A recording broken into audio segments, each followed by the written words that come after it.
This is going to be the most important number of the morning on job openings. Expecting a number around 7.6 million. Buckle up. 7,146,000. A huge miss and a big downward revision in the rearview mirror from our last look at 7,670,000 now becomes 7,449,000. So the new read at 7,146,000, that would be the smallest jobs opening since the end of 2020. Now, let's look at the ISM picture on the services side.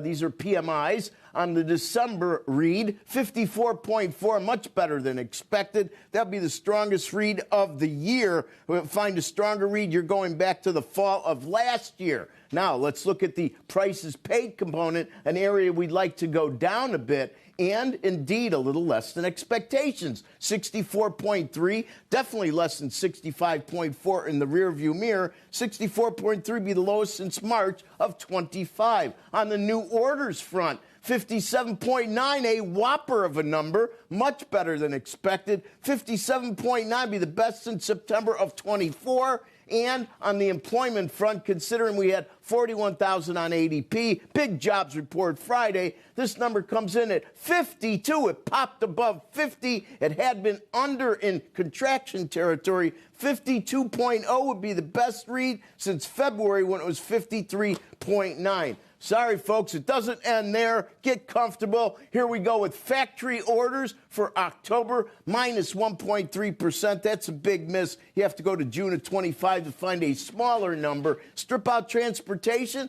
a huge improvement, but still negative. Minus 0.2. Minus 0.2 would be the weakest since April, minus 0.6. Now let's look at durable good orders, shall we? Durable good orders coming in at minus 2.2, exactly as expected, and doubling up exactly the read we had last month.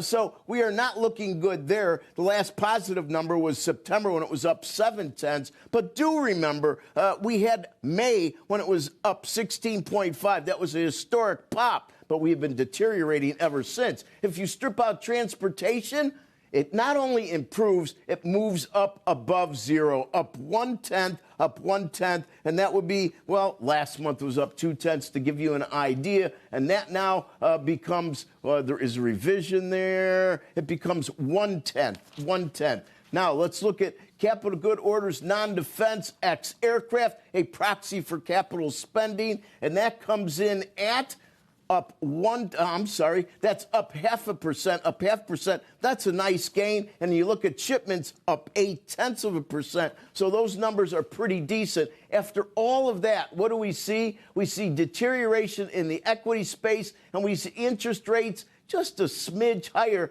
I'm very impressed that the market isn't much lower on interest rates, looking at that weak jolts, because the labor area of the U.S. economy seems to be the area the Federal Reserve's paying closest attention to. Sarah, back to you. I'm just digging in a little bit. It looks like the layoffs level and the JOLTS number was a little bit lower than expectations, and quits was a little higher. So those are actually some good components maybe in that overall headline miss. A little bit of both there, Rick. And strong ISM, and that also helps, especially on the service side. Yep. Yeah, really strong ISM there, as Rick reported, 54.4 versus the 52 expected. Thank you.